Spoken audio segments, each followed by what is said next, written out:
سلام دوستان، میخوایم ببینیم که اوضاع بدهی دولت آمریکا به چه صورته. قبلش با یه مثال ساده شروع میکنم. فرض کنید که من سالی $100,000 درآمدمه و از شما $1,000,000 وام گرفتم و بهتون قول دادم که این واممو توی 30 سال تسویه میکنم. اما شرطش اینه که شما سالی $50,000 دیگه هم به من وام بدین. شما قبول میکنید همچین چیزیو؟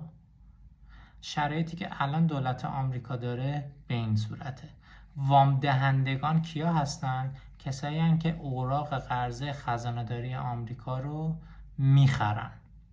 دولت آمریکا الان سالی حدود 5 تریلیون دلار درآمد داره، اما هزینه هاش 2 تریلیون دلار بیشتر از درآمدشه.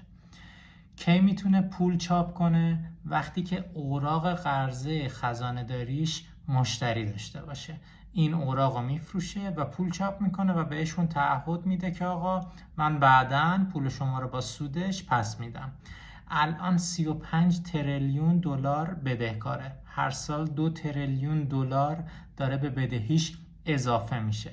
چه اتفاقی میفته اگر زمانی کسی دیگه این اوراق قرضه رو خریداری نکنه؟